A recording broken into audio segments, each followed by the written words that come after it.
Auzubillahiminesh-shaytanir-rajim. Bismillahir-rahmanir-rahim. Dear excellent student, welcome to online classes. Dear student, आज 7th की science में हमने पढ़ना है जी यूनिट नंबर 10 और टॉपिक शुरू करना है स्पीड।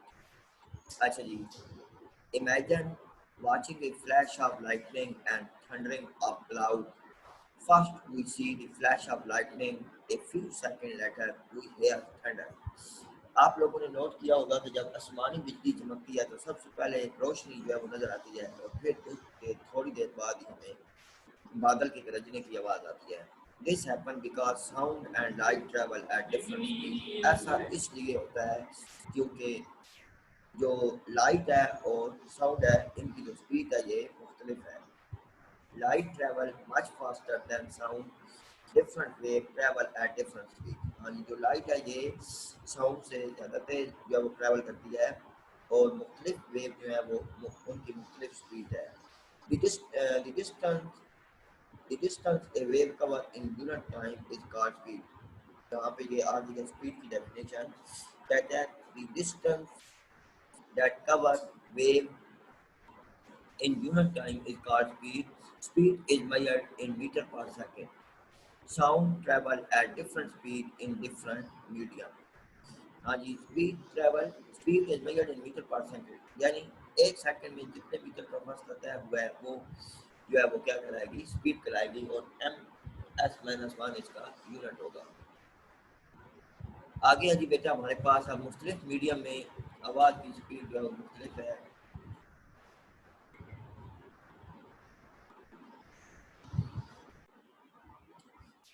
अच्छा, speed of sound in different medium बेटा, एयर में जो स्पीड है साउंड की वो है 330 metre per second. Water liquid में कितनी है जी 1500 metre per second. Brick solid में 3600 पर मीटर पर सेकंड है। इसी तरह वुड एक और सॉलिड है उसमें 3800 मीटर पर सेकंड और स्टील में 6000 मीटर पर सेकंड। तो इसका मतलब ये हुआ कि स्पीड ऑफ साउंड है ये मुख्तलिफ मीडियम में मुख्तलिफ है। आगे कहते हैं relationship of speed, wavelength and frequency. हाँ जी, speed, wavelength and frequency of wave are related to each other by a by mathematical formula. अच्छा जी, the speed, wavelength and frequency of wave are related to each other by mathematical formula. Speed is equal to wavelength multiply frequency. ठीक है जी, we can calculate any one of the of three value if we know the other two. हाँ जी, ये ऊपर तीन हमारे पास variable हैं, अगर इनमें से दो की वैल्यू हमें पता है तो तीसरा हम आसानी से फाइंड आउट कर सकते हैं। उसके बाद बेटा साइंस, टेक्नोलॉजी एंड सोसाइटी में एक इंटरेस्टिंग इन्फॉर्मेशन है। दो पायलट थे जिन्होंने जो है वो एक ने 1 अक्टूबर 1947 captain cook of USA became the first person to fly a plane faster than than the speed of sound. इस बंदे ने जो है वो स्पीड ऑफ साउंड से तेज जो है वो अपना हवाई जहाज जेट जो है वो उड़ाया था। 50 ईयर लेटर ऑन अक्टूबर 15 1997, इसके बाद 15 अक्टूबर 1997 में Andy Green drove his jet powered car at 339 metre per second.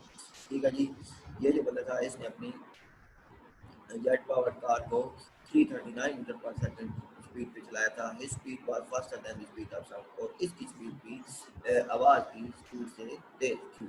ठीक है जी, उसके बाद हमारे पास आगे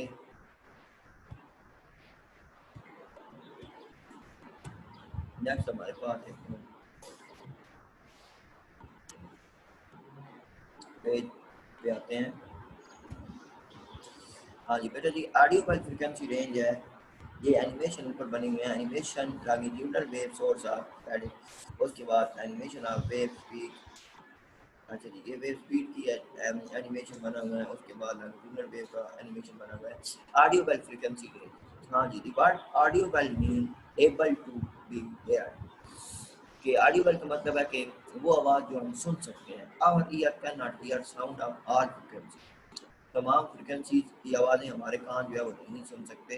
the sound range The range of frequency which a person can hear is known as audible frequency range. वो फ्रिक्वेंसी की वो रेंज जिसकी आवाज़ जो है वो हमारे कान सुन सकते हैं, ऑडियोबल फ्रिक्वेंसी रेंज कहलाती है। A healthy human ear can hear sound of frequency from about 20 hertz to 20,000 hertz, और इंसानी कान 20 हर्ट्ज से लेकर 20,000 20,000 हर्ट्ज तक जो है वो आवाज़ सुन सकते हैं। It is the audible frequency range for human. ये इंसानों के लिए भी, इंसानों के लिए ऑडियोबल फ्रिक्वेंसी रेंज है। Different animal have different audible frequency range. ठीक है जी, मुख्तलिफ एनिमल की फ्रिक्वेंसी रेंज जो है वो मुख्तलिफ होती है। तो यहाँ पे बेटा हमारे पास डॉग की लिखी हुई है 20 टू 45,000 हार्ट्स, कैट की लिखी हुई है 45 टू 64,000 हार्ट्स, यानी बहुत ऊंची आवाज़ की जो है वो कैट सुन सकती है। इसी तरह काऊ की लिखी हुई है 23 टू 35,000 हार्ट्स, हार्ट्स की लिखी हुई है 55 टू 33,000 हार्ट्स। तो यहाँ पे ये बाकी भी एनिमल की लिखी हुई है, ये आपने टेबल याद कर लेना है, इसमें से एक एमसीक्यू आ सकता है। उसके बाद है जी पिच एंड लाउडनेस। कहता है every day we hear a great variety of sound. रोजमर्रा हम जो है वो मुख्तलिफ किस्म की आवाज़ें सुनते हैं। We enjoy some sound are undesirable. कुछ आवाज़ें जो है वो बहुत अच्छी होती हैं, हमारे कानों को जो है वो अच्छी लगती हैं, और कुछ आवाज़ें बुरी होती हैं। Sound produced by radio television and musical instrument are pleasant. वो आवाज़ें जो रेडियो टेलीविजन और म्यूजिकल इंस्ट्रूमेंट से आती हैं अच्छी आवाज़ें कहलाती हैं। Sound produced by machine traffic on a road ETC are undesirable. और ट्रैफिक की आवाज़ हो गया, मशीनों की आवाज़ हो गई, ये अनडिजायरेबल है, यानी नाखुशगवार है। How can we distinguish between the sound pitch and loudness? Are the characteristics help to decide whether sound pleasant or not? हाँ जी, तो इसमें है बेटा कि कैसे आवाज़ें जो है वो हम कैसे आवाज़ों का फ़र्क महसूस करते हैं। पिच और लाउडनेस की मदद से हमें जो है वो पता चलता है। सबसे पहले पिच देखते हैं। The voice of girl is more shrill than the voice of boy. The difference is due to the pitch.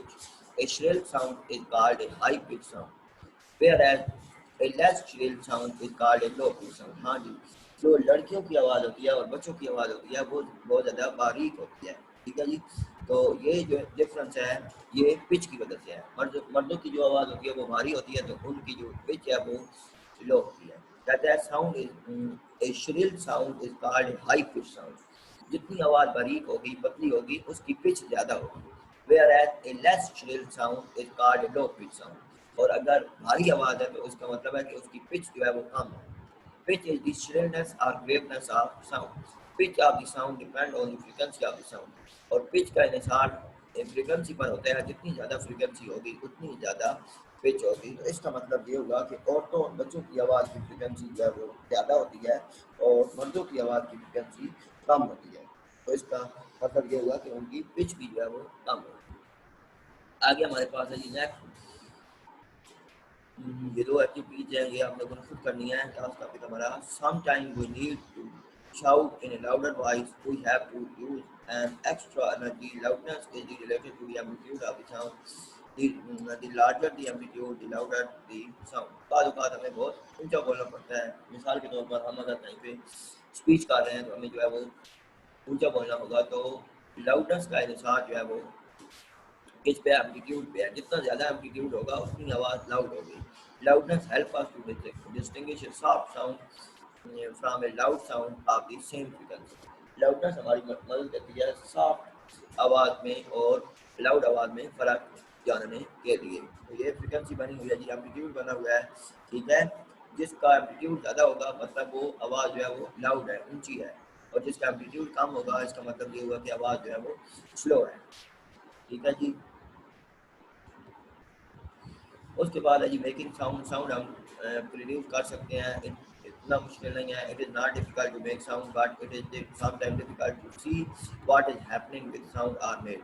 हाँ जी, आवाज़ को प्रोड्यूस करना इतना मुश्किल नहीं है, लेकिन ये देखना कि आवाज़ प्रोड्यूस जब होती है तो उस वक्त क्या हो रहा होता है, कैसे जिसम वाइब्रेट करता है, तो उस चीज़ को जो है वो ऑब्जर्व करना थोड़ा डिफिकल्ट है। कहते हैं spoon sound, hear the spoon on the edge of empty bowl, listen to the sound produce, try it on different object. हाँ जी, आप एक स्पून लें, एक चम्मच लें और उसको मुख्तलिफ चीज़ों पे जो है वो हिट करें तो आपको आवाज़ जो है वो सुनाई देगी।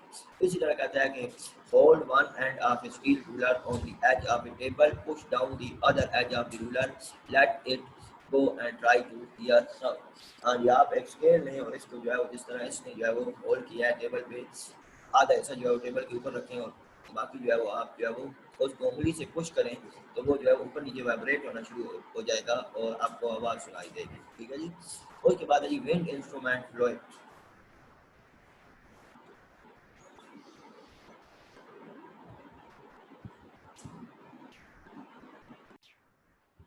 अच्छा जी, हमारे पास है जी विंड इंस्ट्रूमेंट फ्लोट है।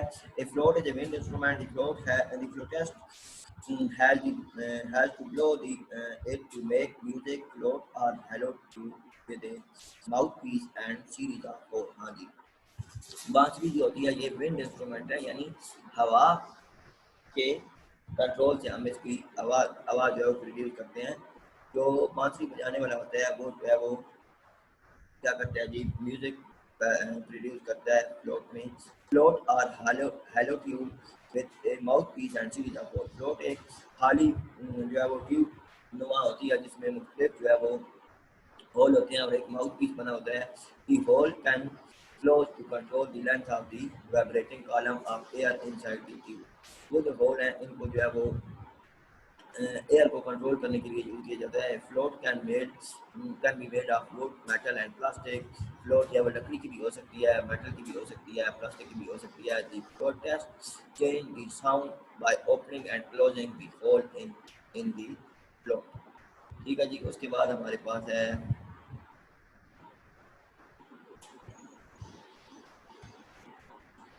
ये एक्टिविटी है जी 10.3, ये आप लोगों ने खुद से करनी है। यहाँ यहाँ पे एक और हमारे पास है साइंस टेक्नोलॉजी एंड सोसाइटी। कहते हैं sound wave with frequency above the normal human range. अच्छा जी, वो आवाज़ें जिनकी फ्रिक्वेंसी नॉर्मल ह्यूमन रेंज से ज़्यादा होती हैं, यानी 20,000 हर्ट्ज से ज़्यादा होंगी। आप हेयरिंग अल्ट्रासाउंड, उनको अल्ट्रासाउंड का नाम दिया जाता है। The sound wave which have frequency below 20 hertz are called infrasound. हाँ जी, जो 20,000 हार्ट से ज़्यादा होंगी उनको अल्ट्रासाउंड का नाम दिया जाएगा। अल्ट्रासाउंड आप लोगों ने कॉमनली नाम है, आपने सुना होगा, डॉक्टर लोगों के पास जब जाते हैं तो वो कहते हैं ये अल्ट्रासाउंड करानी है पेशेंट ने, तो ये सामने अल्ट्रासाउंड बना हुआ भी आ रहा है। उसके बाद अगर 20 हार्ट से फ्रिक्वेंसी कम होगी तो उनको उसको इंफ्रासाउंड कहेंगे। Doctor use ultrasound to examine a patient internally manufactured of concrete slab use ultrasound wave to check the crack of cavities in concrete slab। हाँ जी, उसके बाद ये जो मैन्युफैक्चरर हैं, कंस्ट्रक्टर, ये जो है वो बिल्डिंग में क्रैक वगैरह को मालूम करने के लिए या जो हैवी मशीनरी होती है इनमें क्रैक वगैरह को देखने के लिए अल्ट्रासाउंड का यूज़ किया जाता है। यानी ये एक किस्म का एक्सरे आप समझ लें। ठीक है जी, तो यहाँ पे हम अपना जो है वो जो लेक्चर है ये वाइंड अप करते हैं। मैं उम्मीद करता हूँ आप लोगों को बहुत अच्छी तरीके से समझ आया होगा। ओके जी, स्टे सेफ, अल्लाह हाफिज़।